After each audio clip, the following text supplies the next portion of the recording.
All developers right now are using AI for coding, but there are two main groups of people. In the first group, people accept all changes of the AI and use the AI to code the whole features and push them to production. In another group, people just doing granular changes and fully control the code of AI. So to which group you belong and what is the problematic in each group?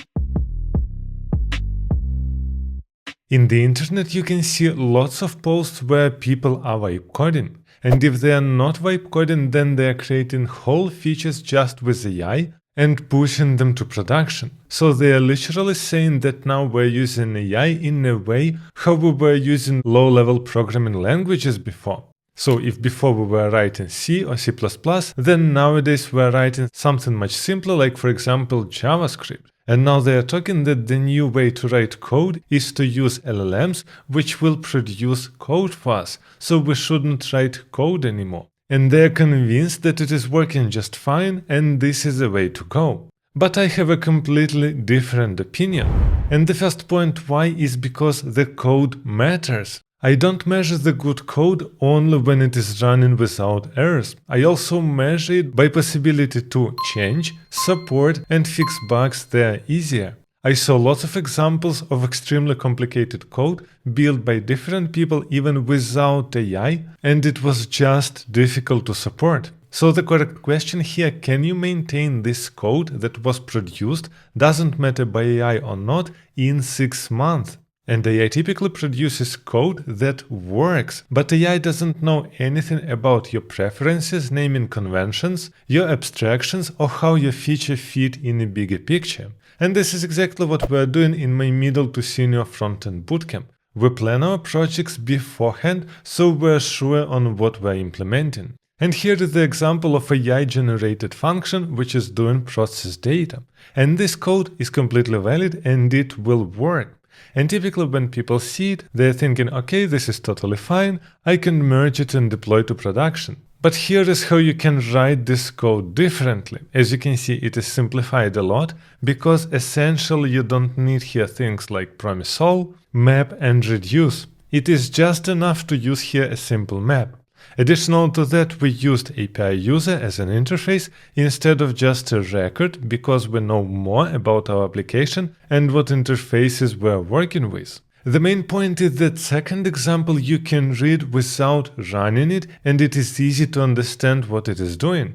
Really often I see that if you ask AI to generate feature from start to the end, and it will generate, for example, like 5 or 7 different functions, they will be big, it will work, but it will be bloated, and the code will be difficult to understand and support.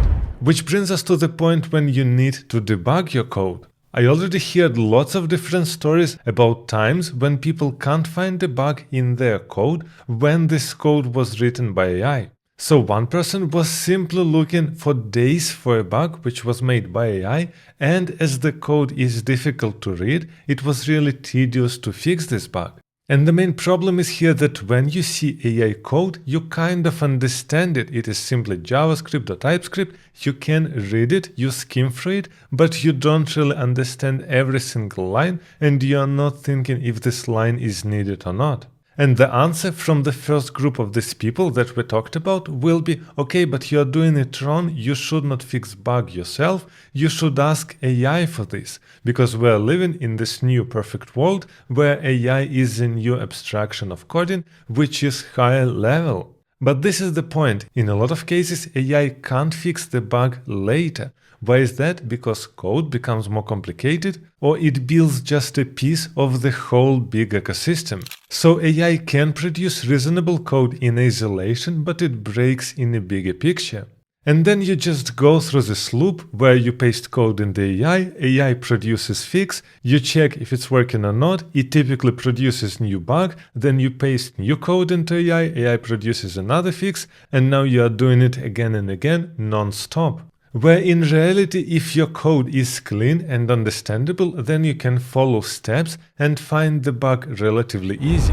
Which brings us to the next point, code reviews. Realistically, from my perspective, I don't care if person wrote code or AI wrote code, or whatever he used to write that code.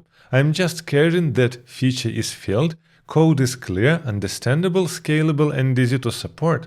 The main problematic is that features with AI are typically bloated, the amount of code is much higher, as well as the complexity. So when you create a pull request with code that you wrote, you know what it is about, where the logic is, and how it works. When another developer asks you how something is working in your PR or why you did this specific change, you can answer this question. But if AI did that for you, will you simply answer, yeah, it's just the work of AI, I don't really know how it works? It is simply not professional. And it can be even worse. Person will simply skim through the code, say it is fine and merge it. And then the real story, after 2 months, these two people have no idea how this code is working, and when another senior developer asks them how exactly this feature is working that they built, they can't even explain that because it was built by AI. But does it mean that we should stop using AI? Obviously not, but I belong to the second group where we're doing granular changes. Sure, I can plan architecture together with AI just to look for ideas or to validate my thoughts, but I'm not using it to write a lot of code at once. I'm using it just to write granular functions. And always I am using it only through the chat, not in the editor. Why is that? Because when you see lots of changes, it is so tempting to simply hit accept button and finish your feature in half of an hour. Instead of that, when I am coding the feature, I am using only chat, for example in ChatGPT or Claude, where I ask for specific changes in the specific function. And I really validate all outputs of AI, and if something looks confusing or AI did something wrong, I spot it immediately because the amount of code is so small. And if you are serious about becoming a senior developer but you lack guidance, I prepared for you a free PDF which contains the list of knowledge that you need to know and train in order to become a real senior developer. And you can download it right under the video.